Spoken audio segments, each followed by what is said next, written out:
정인의 눈빛은 이미 깊은 수렁에 빠져 있었습니다. 낡고 소독약 냄새가 가득한 병실 창문으로 스며드는 차가운 햇살이 50대 후반 정인의 야윈 얼굴을 가차없이 비추었습니다. 그녀의 얼굴은 마치 오랜 시간 바람과 풍파에 시달려 마모된 조각상처럼 깊은 주름과 검버섯으로 뒤덮여 있었습니다. 그녀의 몸을 짓누르는 신부전증은 단순한 육체의 질병이 아니었습니다.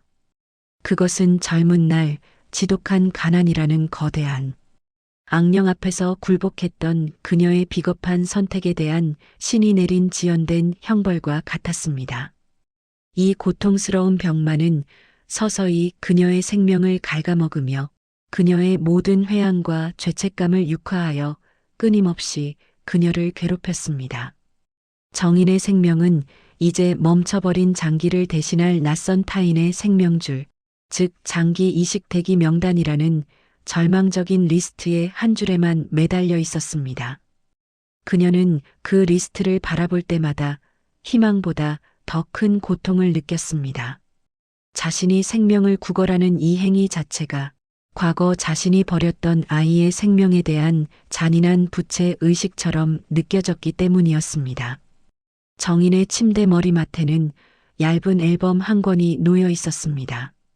앨범 속에는 빛바랜 사진 한 장이 들어 있었는데 빗물에 약간 번진 흔적이 있었지만 3살배기 딸 서아의 모습이 희미하게 남아 있었습니다. 30해 전 정인은 그 앨범과 함께 서아를 보육원 문 앞에 두고 돌아섰습니다. 비가 쏟아지던 늦은 오후 정인은 시장에서 훔치듯 얻어낸 낡은 비닐우산을 씌워주며 서아의 작은 손을 잡았습니다. 남편은 이미 지병으로 세상을 떠났고 정인이 남은 것은 빚과 찬방, 한 칸, 그리고 어린 서아의 생명에 대한 책임뿐이었습니다. 굶주림과 추위가 일상이었던 나날 속에서 정인은 자신이 서아를 붙잡고 있는 한 아이의 삶도 자신처럼 비참해질 것이라는 끔찍한 확신에 사로잡혔습니다. 아이를 살리기 위한 유일한 방법은 자신이 이 아이를 놓아주는 것이라는 비극적인 논리가 정인의 마음속을 지배했습니다. 엄마, 같이 가. 보육원 철문 앞에서 서아가 울부짖으며 정인의 낡은 옷자락을 놓지 않으려 했습니다. 그 작은 목소리, 자신을 향한 순수한 의존의 눈빛. 정인은 그 순간 자신의 심장이 산산조각 나는 것을 느꼈습니다. 하지만 그녀는 냉정하게 서아의 손을 뿌리쳤습니다. 그것은 사랑이 아닌 극단적인 자기 파괴와 희생이었습니다. 정인은 아이의 울음소리가 등 뒤에서 멀어질 때까지 단 한 번도 뒤돌아보지 않고 시장 골목을 질주했습니다.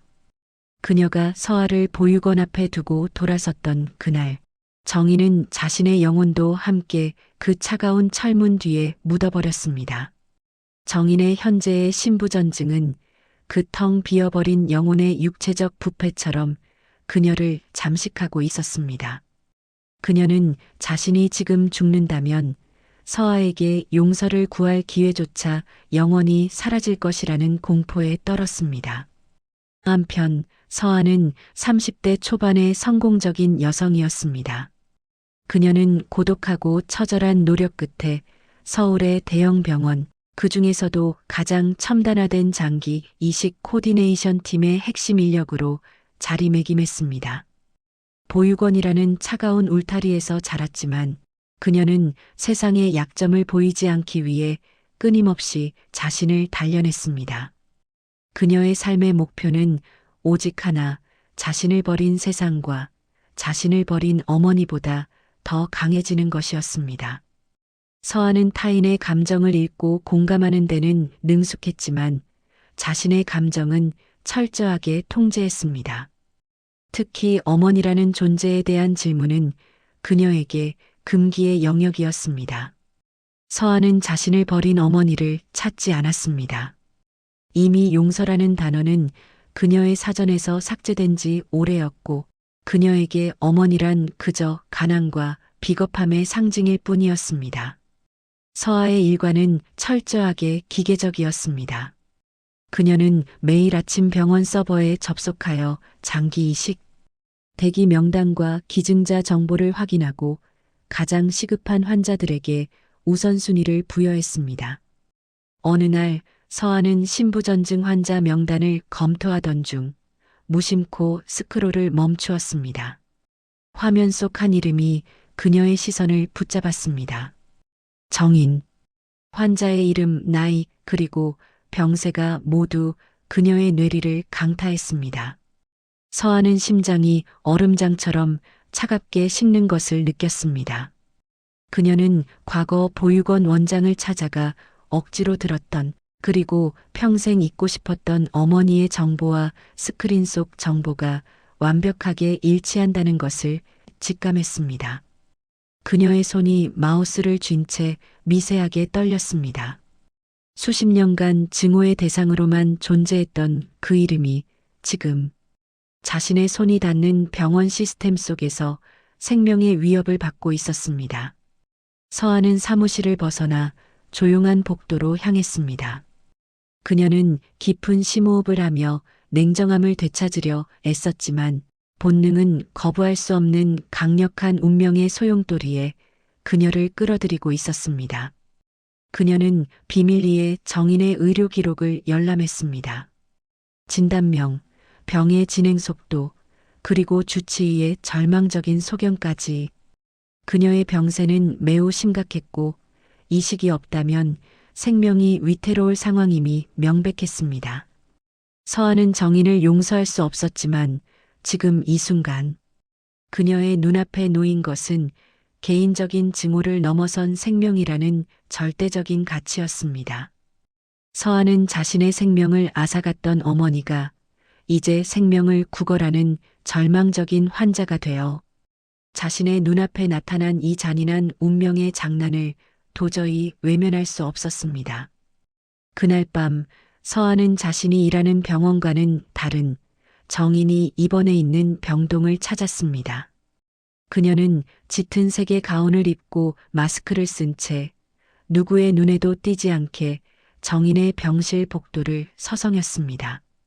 멀리 병실 문틈으로 보이는 정인의 모습은 서아의 기억 속에 있던 젊고 강인했던 어머니의 모습과는 완전히 달랐습니다.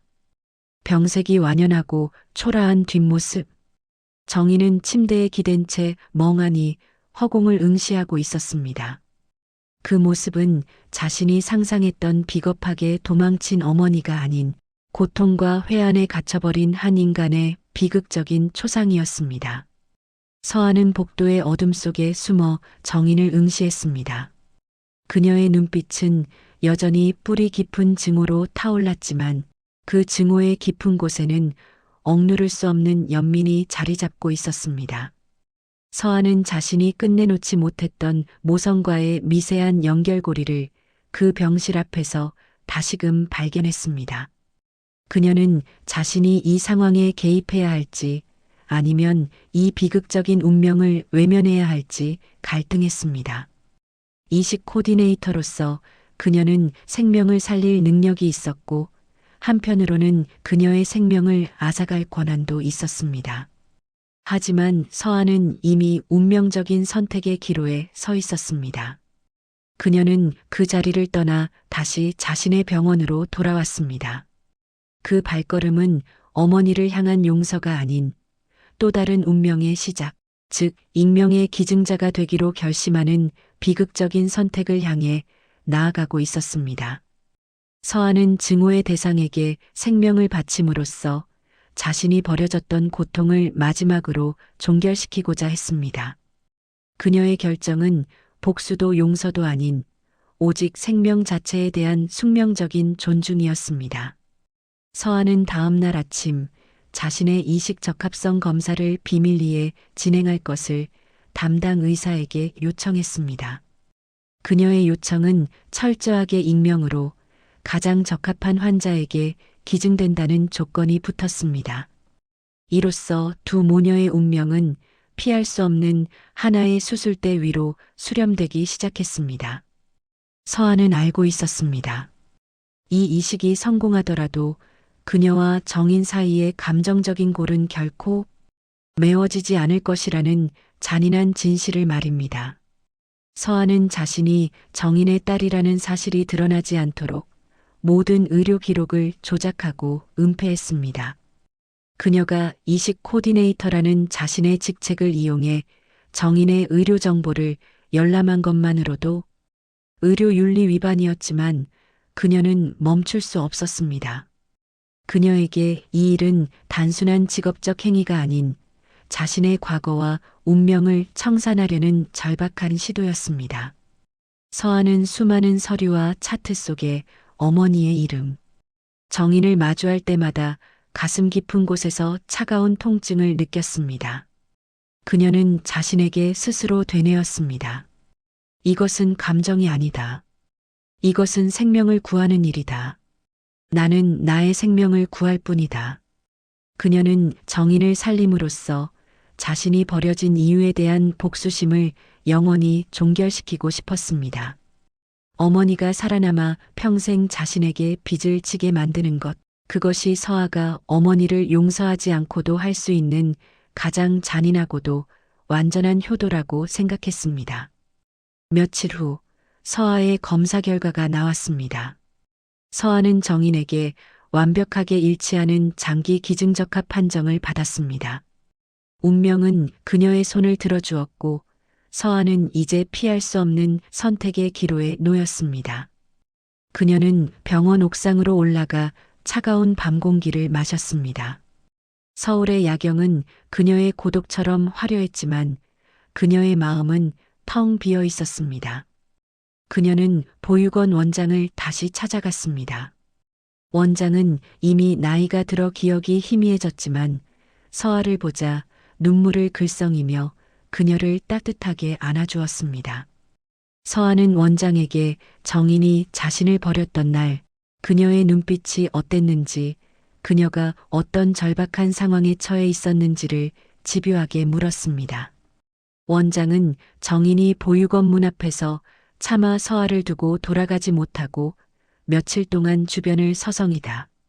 결국 울면서 떠났다는 서아가 몰랐던 진실을 이야기해 주었습니다. 정인이는 너를 버린 게 아니야. 가난이 너를 데려간 거지. 그 아이도 밤마다 내 이름을 부르며 울었단다. 서아는 그 말을 듣고도 정인을 용서할 수 없었습니다. 하지만 그 이야기는 정인의 비겁함 뒤에 숨겨진 인간적인 고뇌의 단면을 보게 해주었습니다.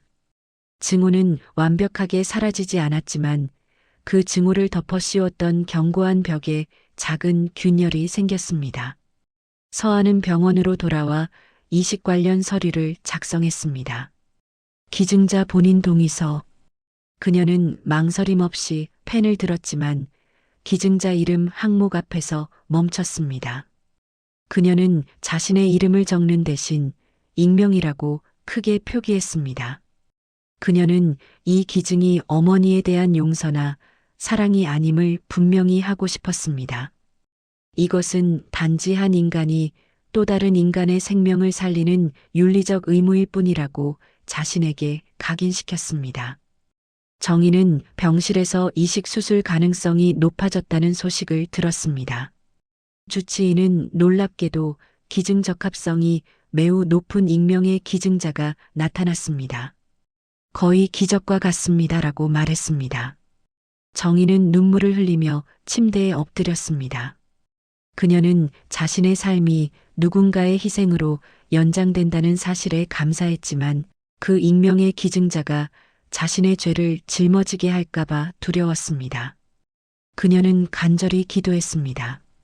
제가 누구에게 죄를 지었든 이 은인에게는 제가 지은 죄가 되돌아가지 않게 해주십시오. 저의 모든 고통은 제가 짊어지겠습니다. 며칠 뒤 수술 날짜가 잡혔습니다. 서아는 수술팀의 일원으로서 혹은 이식 코디네이터로서 수술 준비를 주도했습니다. 그녀는 정인의 병실에 들어가 수술 전 최종 체크리스트를 점검했습니다. 정인은 잠들어 있었습니다. 서아는 정인의 병실을 바라보았습니다. 수술 가운을 입고 마스크와 모자를 착용한 서아는 완전히 익명의 존재였습니다. 그녀는 잠든 정인의 야윈 얼굴을 응시했습니다. 서아가 기억하는 어머니의 마지막 모습은 울음과 절규로 뒤섞여 있었지만 지금 눈앞의 정인은 평온했습니다. 서아는 정인의 머리맡에 놓인 낡은 앨범을 발견했습니다. 호기심에 앨범을 펼쳐본 서아는 자신의 3살 때 사진과 함께 앨범 뒷면에 정인의 필체로 빽빽하게 적힌 짧은 글을 보았습니다.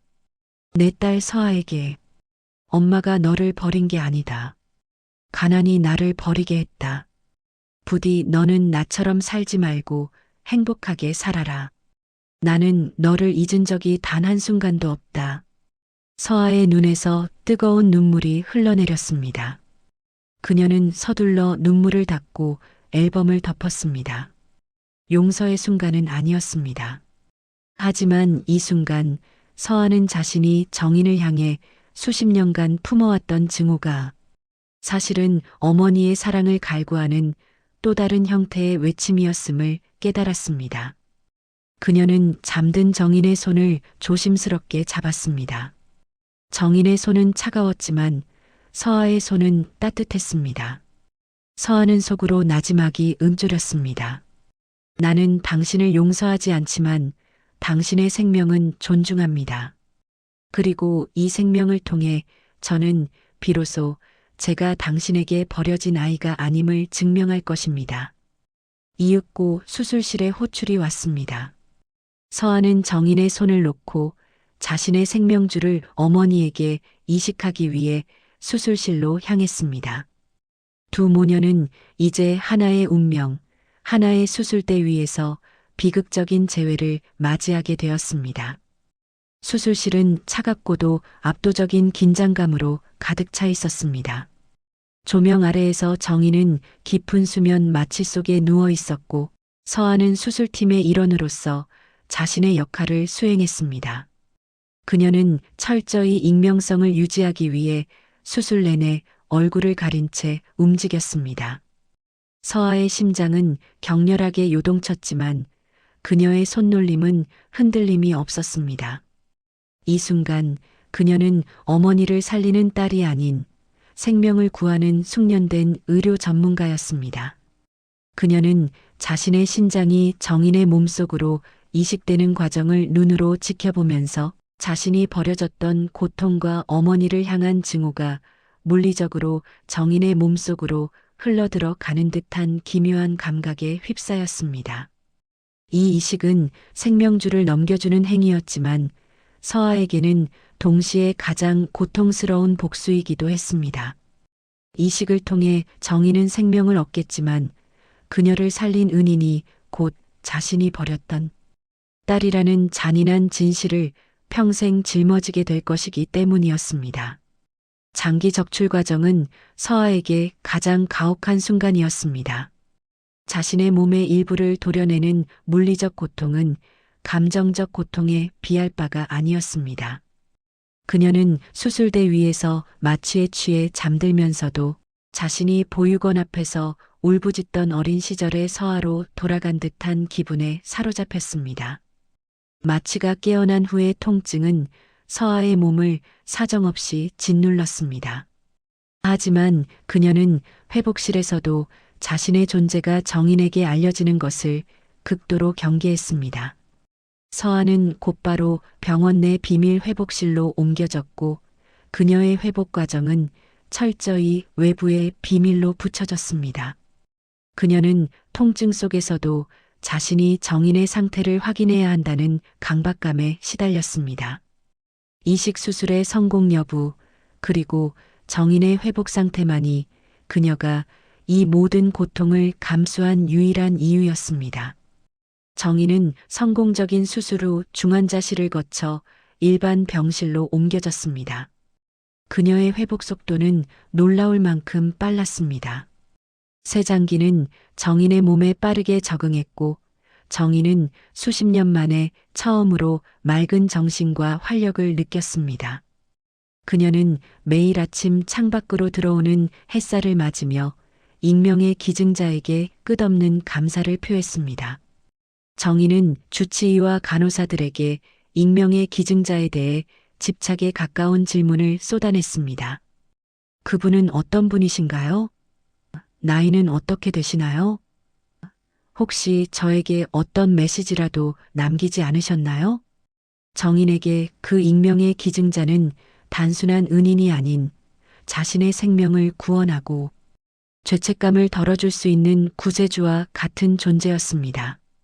그녀는 그 기증자에게 평생을 바쳐 보답하고 싶었고 그분을 만나는 것이 자신의 남은 삶의 유일한 목표가 되었습니다. 그러나 병원 측은 철저하게 익명 규정을 고수했습니다. 서한은 자신이 속한 코디네이터 팀을 통해 정인의 상태를 원격으로 보고받았고 정인의 집착적인 질문과 감사 메시지를 전달받았습니다. 정인의 집착은 서아에게 또 다른 고통을 안겨주었습니다. 서아는 정인이 자신을 찾지 못하도록 자신의 신원이 노출될 수 있는 모든 기록과 흔적을 철저히 제거했습니다.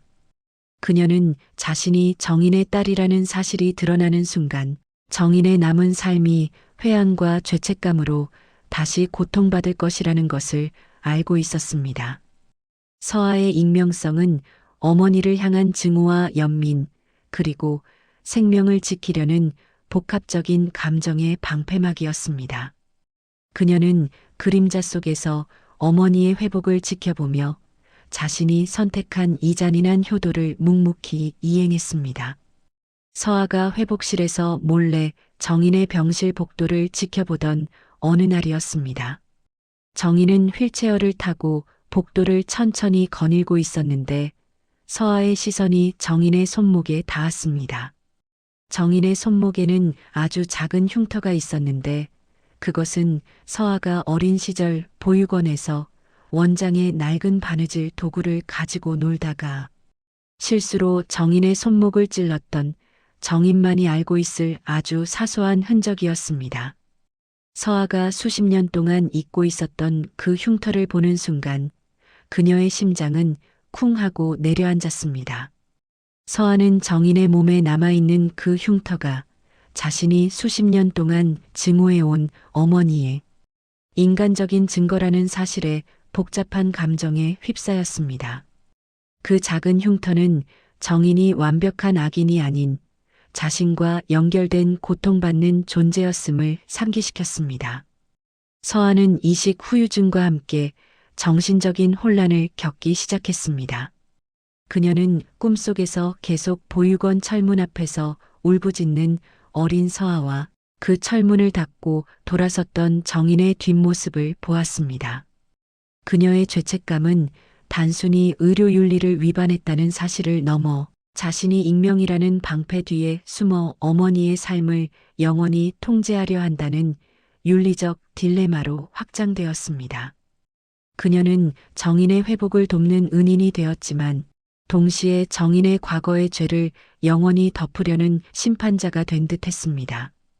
이식을 통해 생명을 연장시켜 주었지만 이는 곧 어머니의 남은 삶을 자신의 그림자 아래에 두는 것이었습니다. 서아는 이 극도의 통제와 희생 속에서 자신이 진정으로 얻고자 했던 것이 무엇인지 의문을 품기 시작했습니다.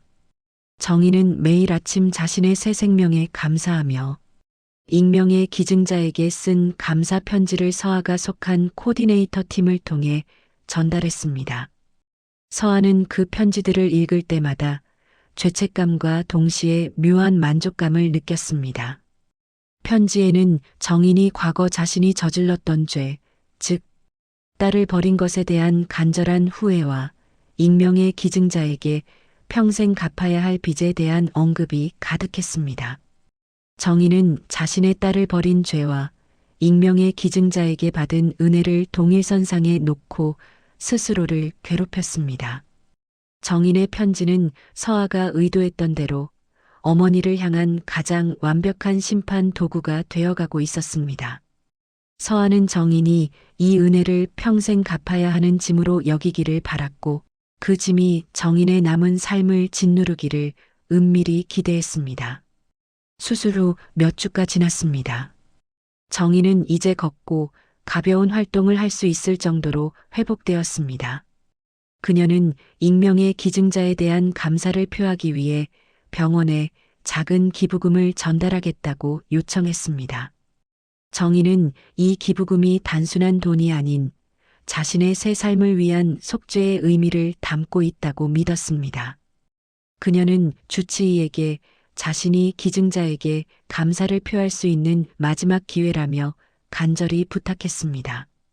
주치의는 익명 규정을 깨뜨릴 수는 없었지만 정인의 간절함에 감동하여 익명의 기증자가 현재는 건강하게 회복 중이라는 아주 최소한의 정보만을 정인에게 전달했습니다. 이 정보는 정인에게 큰 위안이 되었습니다. 그녀는 그 익명의 기증자가 자신처럼 고통받지 않고 행복하게 살기를 진심으로 기도했습니다.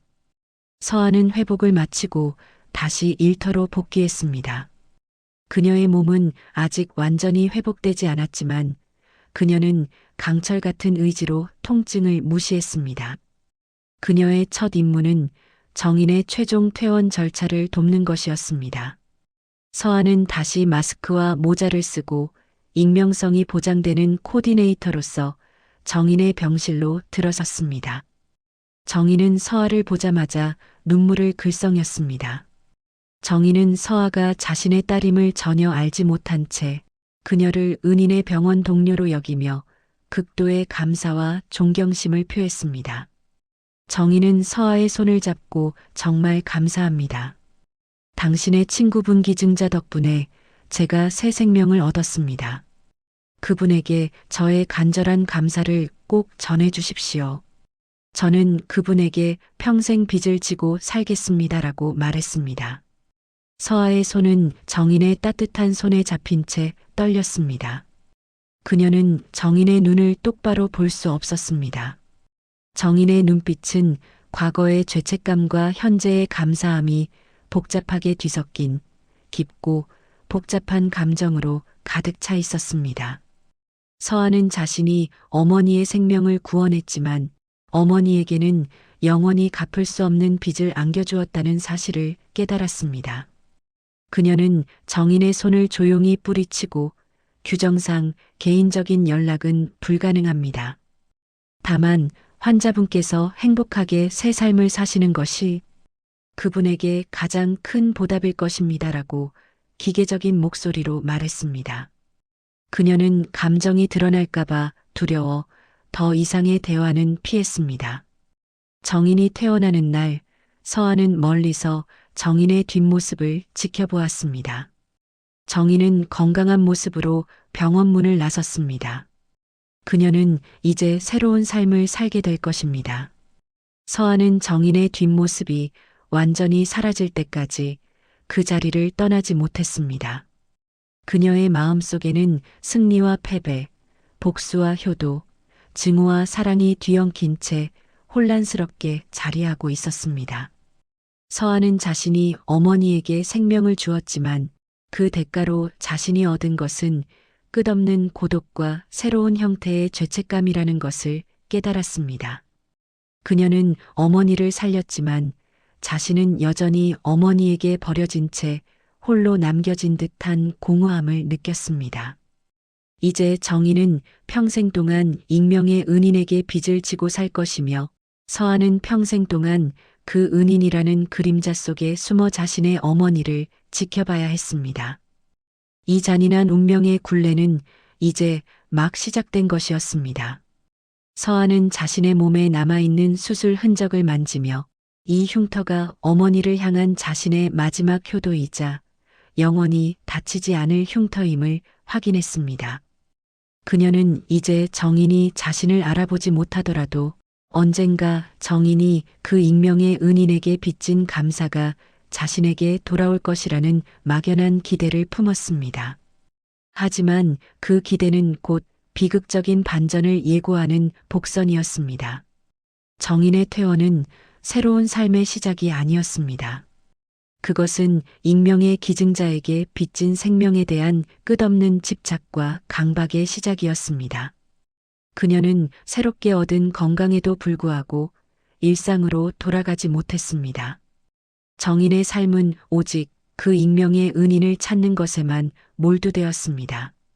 그녀는 자신의 병실을 찾아왔던 코디네이터인 서아의 냉철한 눈빛과 기계적인 목소리를 기억하고 있었습니다. 정인은 서아가 그 익명의 기증자와 가장 가까운 연결고리임을 직감하고 서아를 찾아내기 위해 병원 주변을 맴돌기 시작했습니다. 정인에게 익명의 기증자는 단순한 생명의 은인이 아니었습니다. 그녀를 짓눌러온 딸에 대한 죄책감, 그리고 가난 때문에 저질렀던 비겁함으로부터 자신을 구원해 줄 수 있는 속죄의 대상이었습니다. 정인은 그 은인을 찾아야만 자신이 버렸던 딸에게 진심으로 용서를 빌 수 있는 자격을 얻을 수 있다고 믿었습니다. 서아는 일터로 복귀했지만 정인의 퇴원 후에도 그녀의 그림자에서 벗어날 수 없었습니다. 정인이 병원 주변을 맴돌며 서아의 흔적을 찾는다는 보고를 들었을 때 서아의 심장은 극도로 수축되었습니다. 정인은 서아가 근무하는 병원의 로비에서 오랫동안 서성였고 코디네이터 팀 직원들에게 서아의 이름과 인상착의를 집요하게 물었습니다. 서아는 자신의 익명성을 유지하기 위해 필사적이었습니다. 그녀가 정인의 딸이라는 사실이 밝혀지는 순간 정인의 새 삶은 다시 절망으로 추락할 것이고 서아가 감수했던 모든 희생과 고통은 무의미해질 것이었습니다. 서아는 정인이 평생 자신에게 감사하며 살기를 원했지만 그 감사가 증오와 죄책감으로 변하는 것은 원치 않았습니다. 서아는 자신의 정체를 숨기기 위해 모든 의료 기록과 병원, 동선, 심지어 개인적인 취미 활동까지도 치밀하게 조작했습니다. 그녀는 정인의 집착이 점점 더 심해지는 것을 느끼면서 자신이 정인의 삶을 통제하고 있다는 기묘한 권력감과 함께 곧 모든 것이 무너질 수 있다는 불안감에 시달렸습니다. 서아가 병원 주차장에서 차를 몰고 나가는 순간 정인이 먼 발치에서 서아의 차를 발견하고 그녀의 뒤를 쫓기 시작했습니다. 정인은 자신의 촉이 틀리지 않았다고 확신했습니다. 저 코디네이터가 분명 익명의 기증자에 대해 무언가 알고 있을 것이라고 말입니다. 정인은 서아의 차를 미행했고 서아가 퇴근 후 향하는 곳이 서울 외곽의 낡은 아파트 단지라는 사실을 알게 되었습니다. 정인이 상상했던 성공한 의료인의 모습과는 너무나도 동떨어진 장소였습니다. 정인은 서아의 아파트 앞에서 밤새 잠복했습니다. 다음 날 아침 서아가 집을 나서는 순간 정인은 그녀의 앞을 가로막았습니다. 서아는 정인을 보자마자 순간적으로 얼굴이 하얗게 질렸습니다. 그녀는 마스크를 쓰고 있었지만 눈빛은 흔들렸습니다. 정인은 절박함에 가득 찬 목소리로 서아에게 물었습니다. 코디네이터님, 제발 부탁드립니다. 저는 새 생명을 얻었지만 그 은인을 찾지 못하면 평생 마음의 빚을 지고 살 것 같습니다. 제발 그분에 대해 조금이라도 알려주십시오. 서아는 정인의 간절한 눈빛을 외면했습니다. 그녀는 정인을 향해 냉정하고 단호한 어조로 말했습니다. 규정상 불가능합니다. 더 이상 저를 찾아오시면 안 됩니다. 이는 환자분과 기증자 모두에게 피해를 주는 행위입니다. 정인은 서아의 차가움을 이해할 수 없었습니다. 그녀는 서아의 눈빛에서 단순한 직업적 태도를 넘어선 깊은 고독과 슬픔을 읽었습니다. 정인은 무언가 석연치 않은 느낌을 받았습니다. 서아의 날카로운 눈매와 그녀가 풍기는 고독한 분위기, 그리고 왠지 모르게 익숙하게 느껴지는 그녀의 작은 몸짓들. 정인의 기억 속에서 서아의 얼굴이 희미하게 떠오를 때마다 정인은 스스로에게 그럴 리가 없다며 강하게 부정했습니다. 서아는 이미 30년 전에 보육원에 두고 온 영원히 잃어버린 아이였습니다. 하지만 정희는 서아가 자신의 딸일 수도 있다는 불길한 직감을 떨쳐낼 수 없었습니다. 이 직감은 정인에게 감사와 절망, 희망과 파국이라는 복합적인 감정을 동시에 안겨주었습니다. 서아는 정인의 집요함에 결국 굴복하고 정인에게 거짓 정보를 흘리기로 결심했습니다. 그녀는 정인을 안심시키고 병원에서 완전히 멀어지게 만들 계획이었습니다.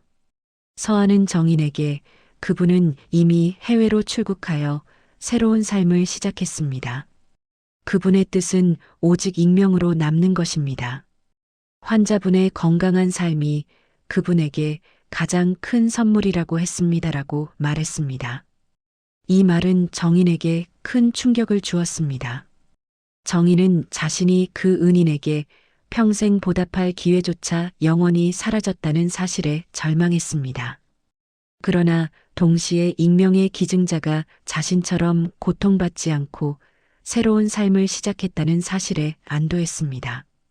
하지만 정인은 완전히 속지 않았습니다.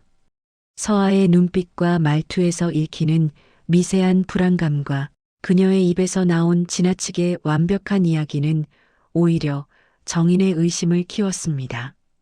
정인은 서아가 사는 아파트 단지 주변을 맴돌며 서아의 생활 패턴을 관찰했습니다.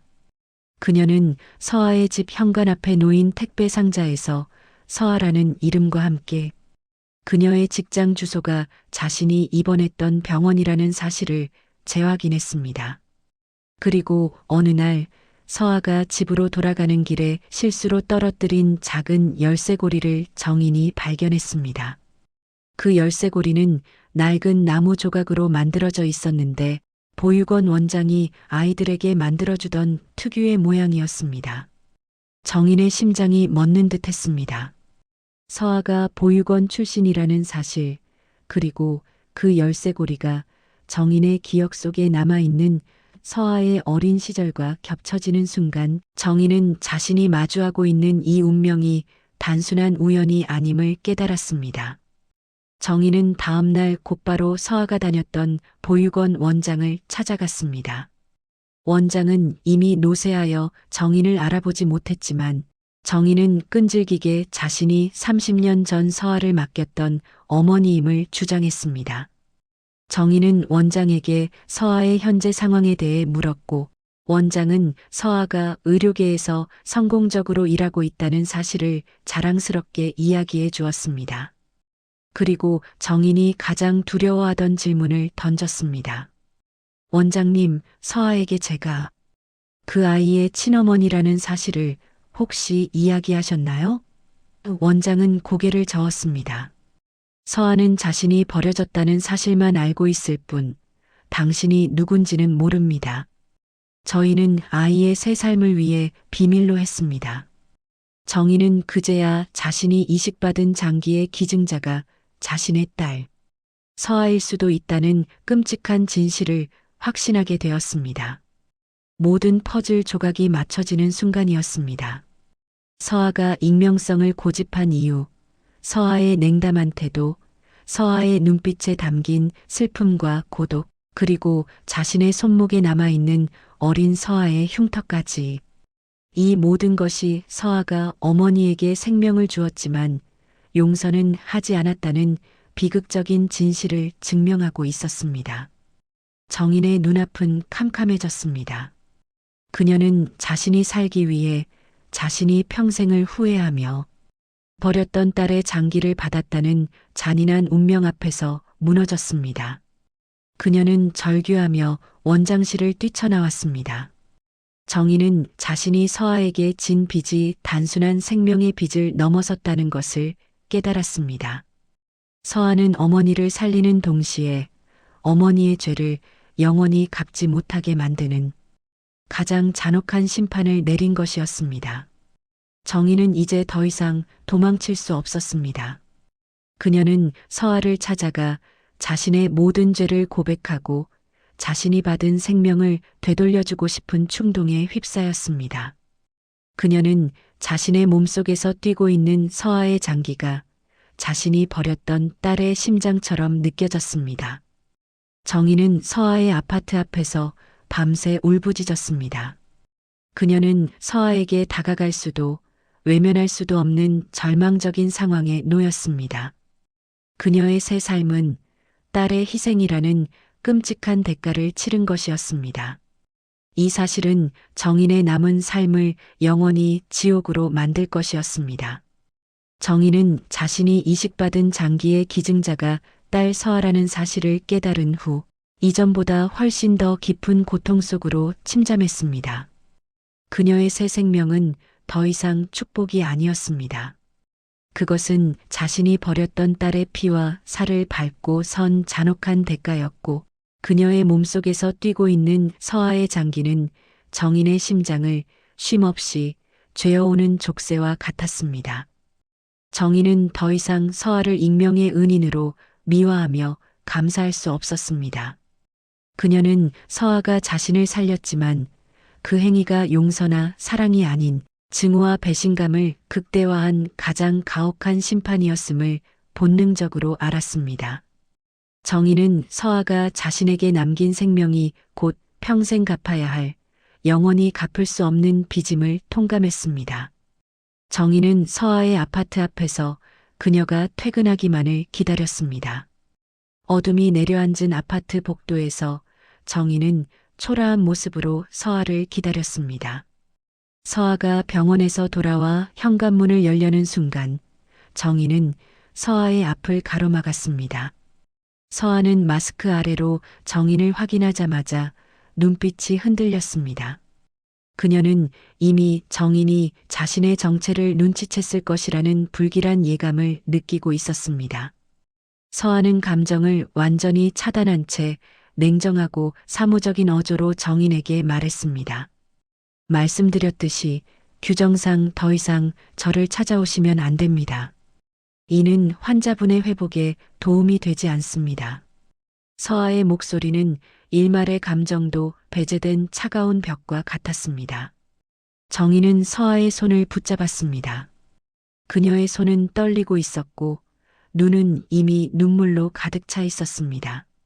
서아야, 내 딸 서아야, 내가 나를 살렸구나. 내가 나에게 이 생명을 주었구나. 내가 나를 용서하지 않았으면서도 나를 살렸구나. 정인의 목소리는 회한과 절규로 가득 차 있었습니다. 그녀의 고백은 서아의 단단한 방어벽을 산산조각 냈습니다. 서아의 얼굴이 일그러졌습니다. 그녀는 정인의 손을 거칠게 뿌리쳤습니다. 서아는 정인의 눈을 똑바로 응시하며 수십 년간 억눌러왔던 분노와 상실감을 토해냈습니다. 그녀의 목소리는 떨렸지만 그 내용은 잔혹하리만큼 단호했습니다. 저는 당신의 딸이 아닙니다. 저는 당신이 가난 때문에 보육원 앞에 버렸던 아이일 뿐입니다. 당신에게 서아라는 딸은 30년 전에 이미 죽었습니다. 정인은 서아의 차가운 거부에 무너졌습니다. 아니다, 서아야. 엄마는 너를 단 한순간도 잊은 적이 없었다. 가난이, 지독한 가난이 나를 비겁하게 만들었을 뿐이야. 엄마가 잘못했다. 이 모든 죄는 다 엄마의 것이다.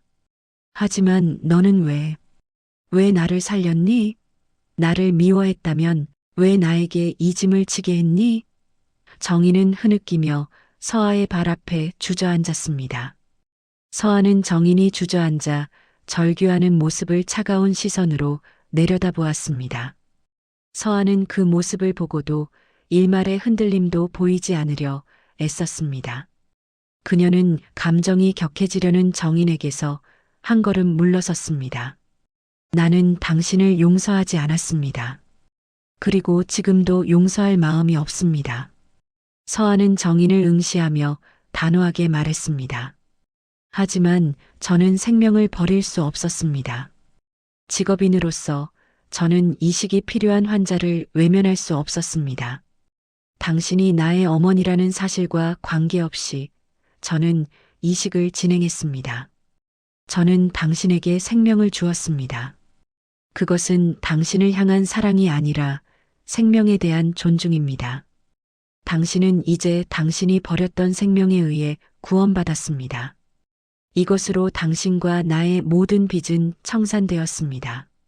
서아의 말은 정인의 심장을 칼로 찌르는 듯 했습니다.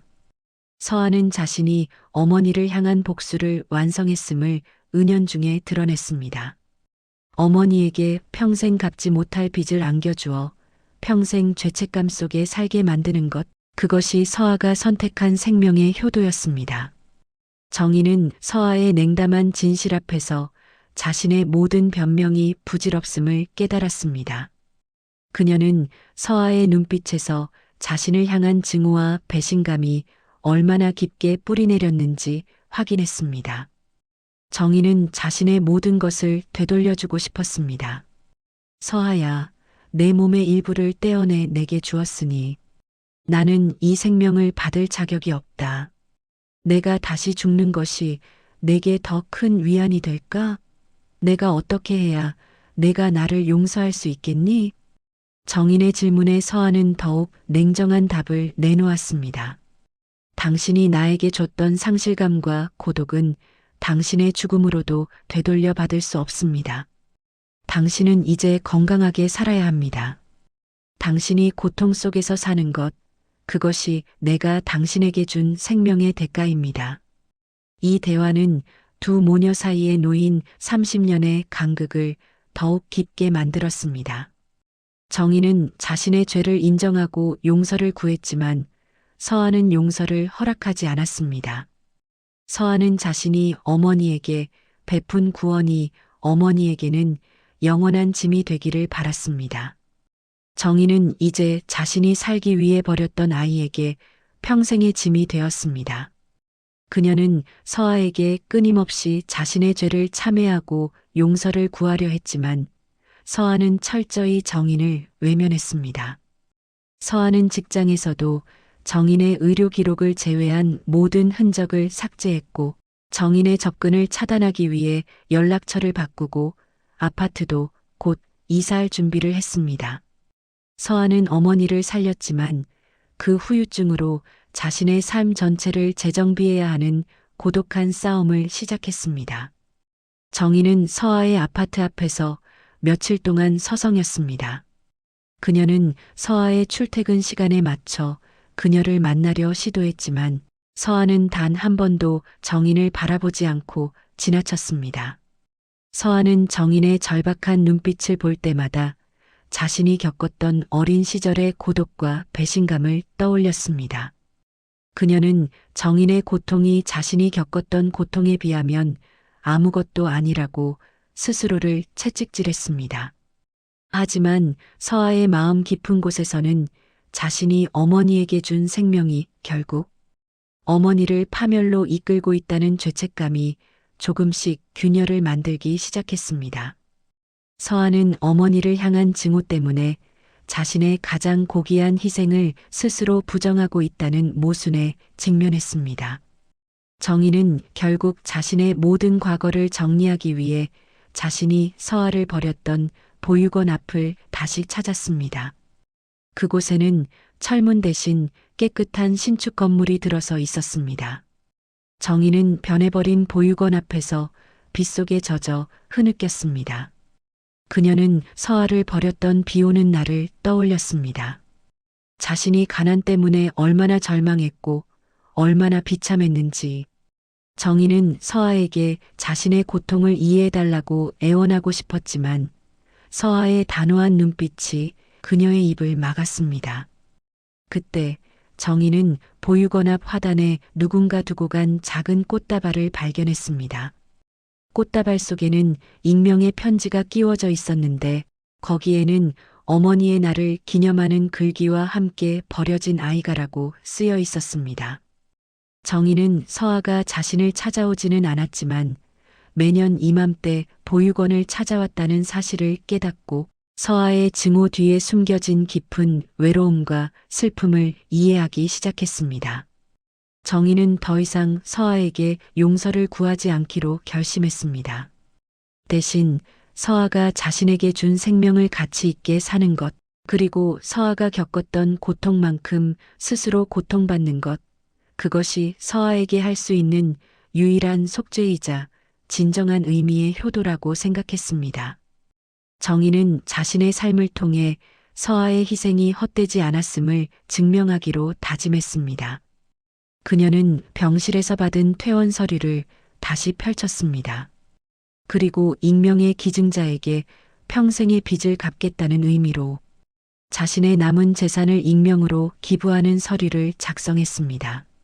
정희는 그 기부금을 서아가 일하는 병원에 전달하여 서아가 그 돈을 보며 자신이 어머니에게 승리했음을 확인하고 작은 위안이라도 얻기를 바랐습니다. 두 모녀의 관계는 이제 용서와 화해를 넘어 서로에게 짐을 지우는 잔혹한 구원이라는 형태로 재정립되고 있었습니다. 정인이 서아에게 남긴 마지막 메시지는 자신이 새로 얻은 삶의 가치를 증명하겠다는 침묵의 선언이었습니다. 정인은 자신이 받은 생명의 대가, 즉 서아의 희생에 대한 속죄로 자신의 남은 재산과 퇴직금을 모아 서아가 일하는 병원에 거액의 익명 기부금을 전달했습니다. 기부금의 용도는 명확했습니다. 장기 이식 환자의 심리 치료 및 사회 복귀 지원 기금. 정희는 이 기부금이 서아에게 자신이 겪었던 고통, 즉 가난과 버려짐의 상실감을 치유하는 데 사용되기를 간절히 바랐습니다. 그녀는 이 돈을 통해 서아의 눈에 자신이 단순히 비겁한 어머니가 아닌 최소한의 인간적 책임감을 지닌 존재로 비치기를 희망했습니다. 이 기부금은 서아가 근무하는 병원 내에서 큰 화제가 되었습니다. 익명의 기증자에게 생명을 얻은 환자가 그 감사함에 보답하기 위해 다시 익명으로 거액을 기부했다는 스토리는 병원 내외에 감동적인 미담으로 퍼져나갔습니다. 서아는 이 기부금의 처리를 담당하는 팀의 일원으로서 관련 서류를 검토해야 했습니다. 서류 속 기부자 정인이라는 세 글자를 보는 순간 서아의 얼굴은 차갑게 굳어졌습니다. 그녀는 정인이 자신에게 용서를 구하는 방식이 아닌 자신을 향한 또 다른 형태의 짐을 지우는 방식을 선택했다는 사실에 분노했습니다. 정인의 기부는 서아가 익명으로 쌓아 올렸던 모든 방어벽을 흔들기 시작했습니다. 서아는 정인의 의도를 이해할 수 없었습니다. 정인의 행동은 자신이 예측했던 죄책감에 시달리는 어머니의 모습을 벗어났습니다. 정인은 이 거액의 기부를 통해 서아에게 나는 내 덕분에 받은 생명을 헛되이 쓰지 않겠다고 선언하는 듯 했습니다.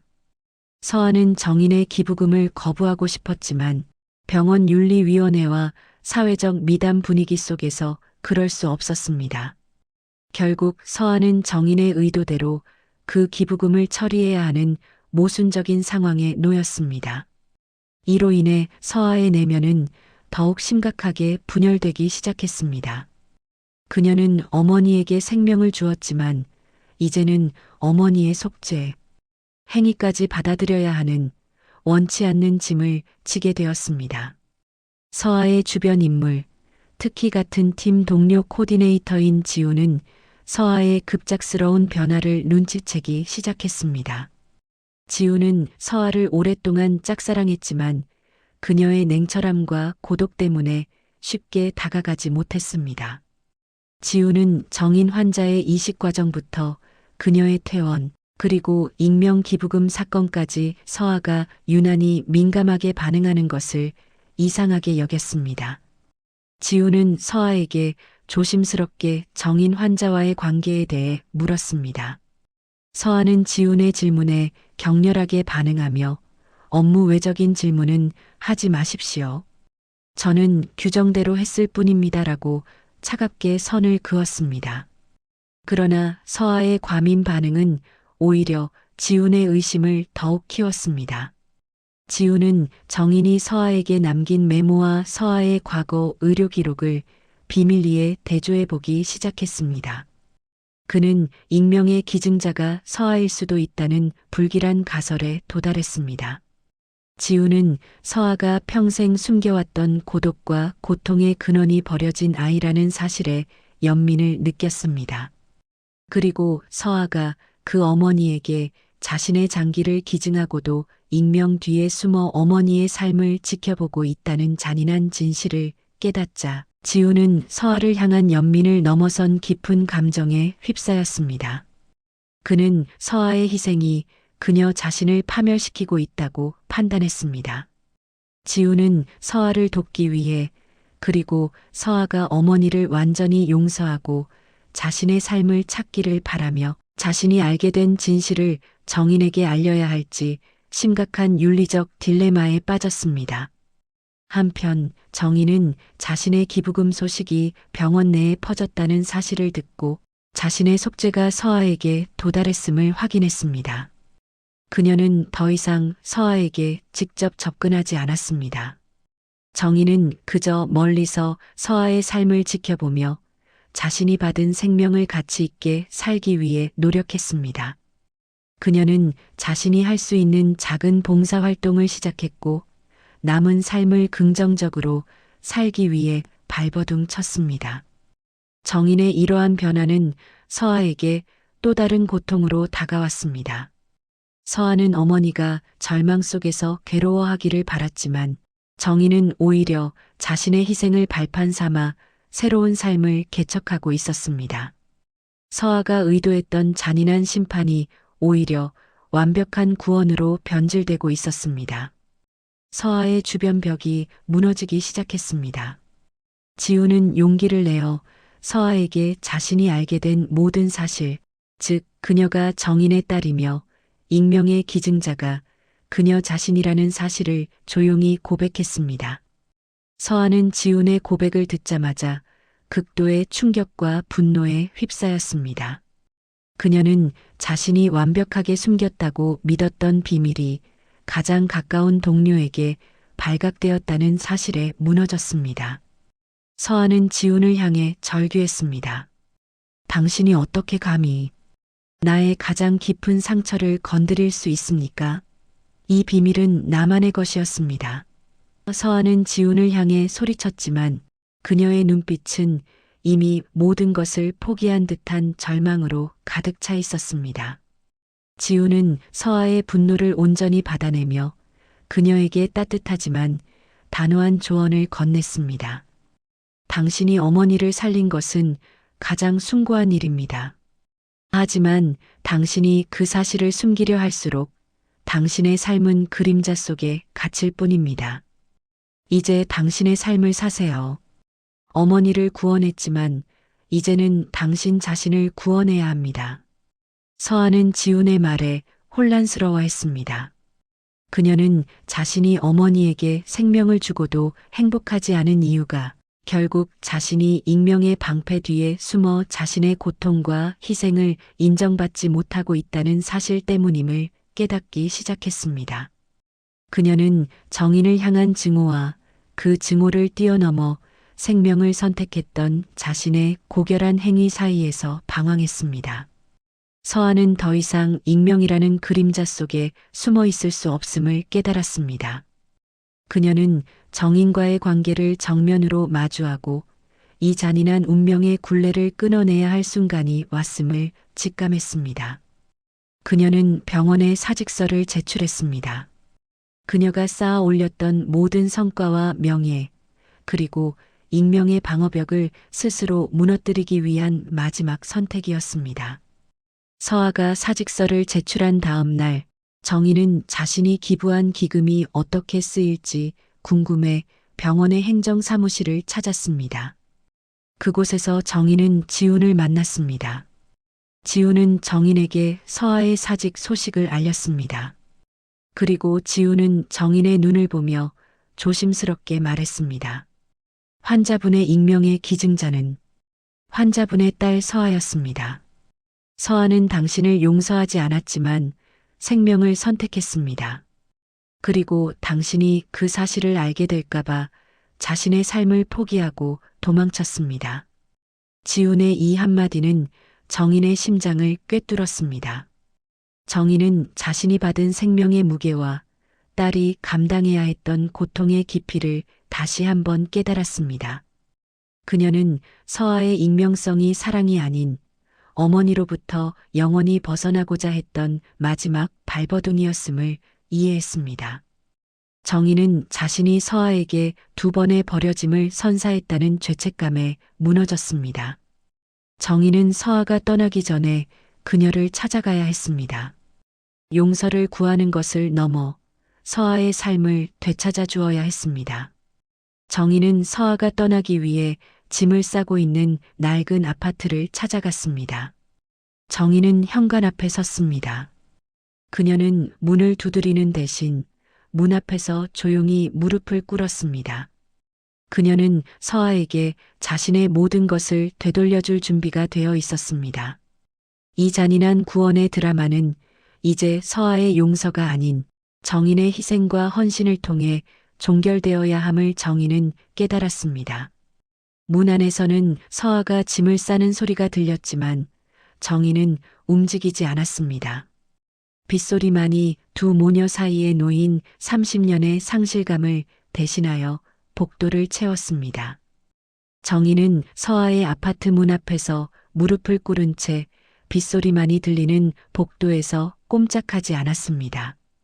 그녀의 무릎은 차가운 콘크리트 바닥에 닿아 시렸지만 정인의 마음속 고통에 비하면 아무것도 아니었습니다. 그녀는 문 안에서 짐을 정리하는 서아의 희미한 소리를 들으며 자신이 딸에게 2번의 버려짐, 즉 30년 전 가난 때문에 버린 죄와 최근 익명성이라는 방패를 깨뜨려 서아를 도망치게 만든 죄를 동시에 저질렀음을 절감했습니다.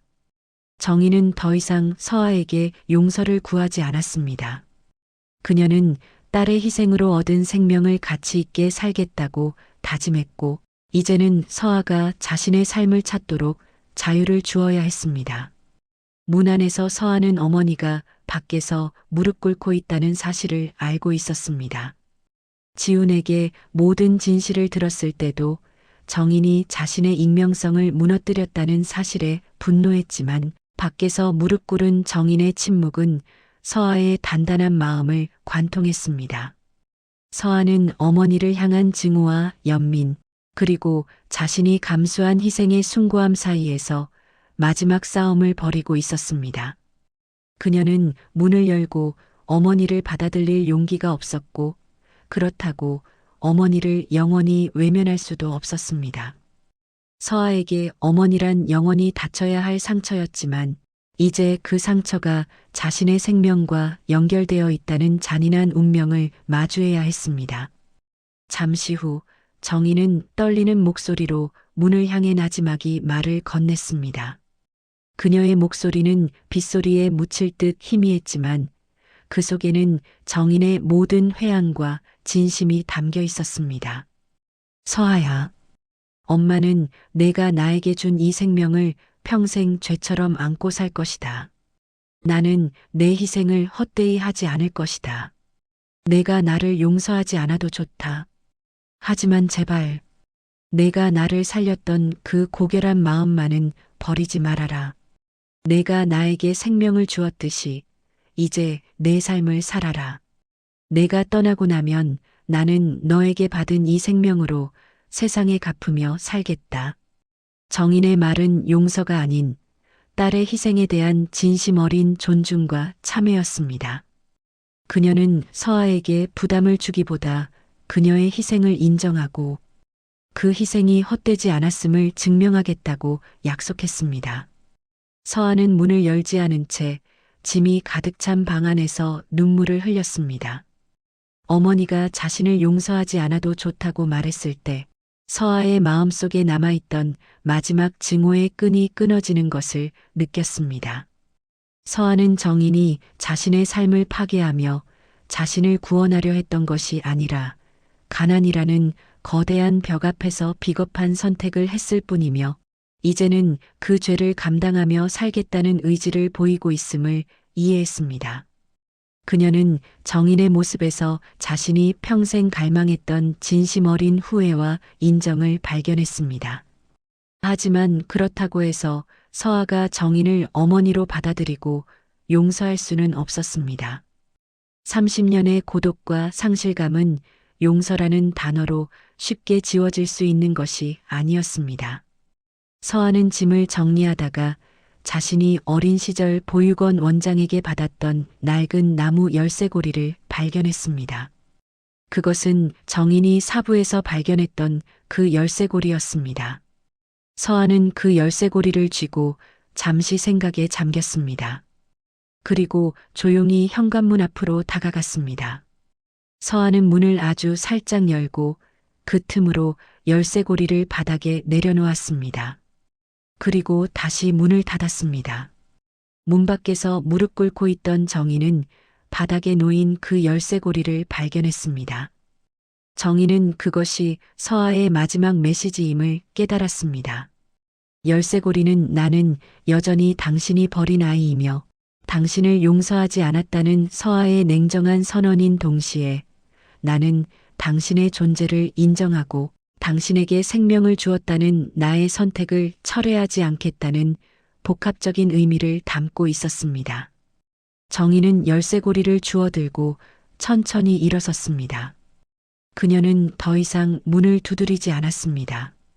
정인은 서아가 자신을 용서하지 않았지만 자신의 생명은 존중했다는 사실에 감사했습니다. 그녀는 문을 등지고 서아의 아파트 복도를 걸어 나갔습니다. 그녀의 발걸음은 더 이상 절망적이거나 집착에 가득 차 있지 않았습니다.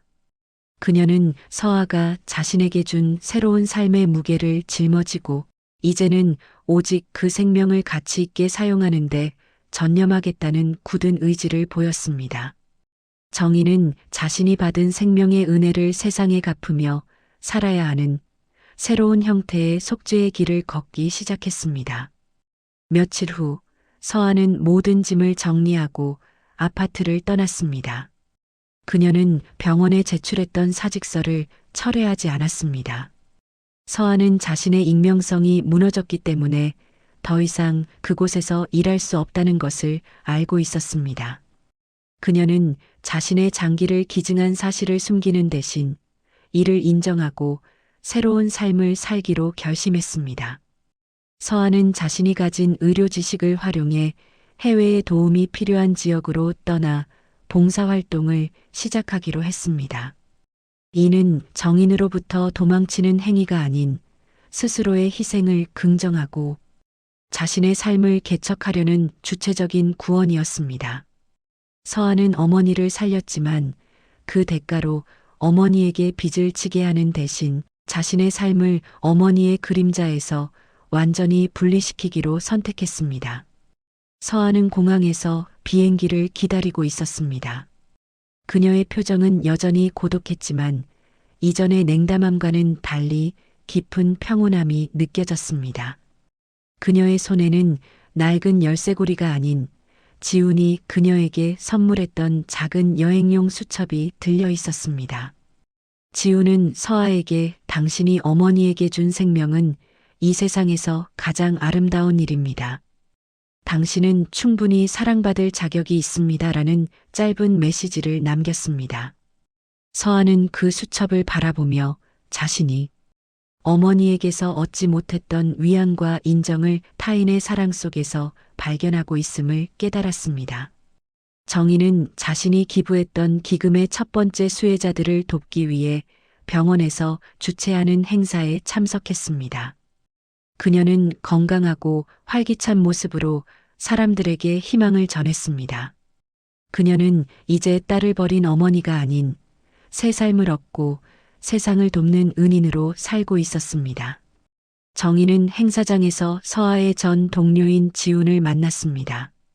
지훈은 정인에게 서아가 해외 봉사 활동을 떠났다는 소식을 전했습니다. 정인은 그 소식에 눈물을 흘렸지만 슬픔이 아닌 감사와 존중의 눈물이었습니다. 그녀는 서아가 도망치는 것이 아니라 자신의 길을 찾아 떠났음을 이해했습니다. 정인은 지훈에게 마지막 인사를 건넸습니다. 서아가 저에게 준 생명의 무게는 영원히 갚을 수 없을 것입니다. 하지만 저는 이 생명을 이용해 세상에 봉사하며 서아에게 제가 짐이 아닌 자랑이 될 수 있도록 살겠습니다. 그것이 저의 마지막 효도입니다. 정희는 자신의 가슴에 손을 얹었습니다. 그곳에는 서아의 장기가 힘차게 뛰고 있었습니다. 정인과 서아의 관계는 용서나 화해라는 평범한 결말을 맞이하지 못했습니다. 대신 한쪽은 생명으로 구원했고 다른 한쪽은 삶으로 속죄하는 잔혹하지만 숭고한 운명의 굴레가 완성되었습니다. 서아는 어머니를 용서하지 않았지만 생명을 주었고 정희는 딸에게 용서받지 못했지만 그 생명으로 세상을 살며 딸에게 간접적인 효도를 이행했습니다. 두 모녀는 이제 각자의 길에서 서로의 존재를 긍정하며 고독하지만 의미 있는 삶을 살게 될 것입니다.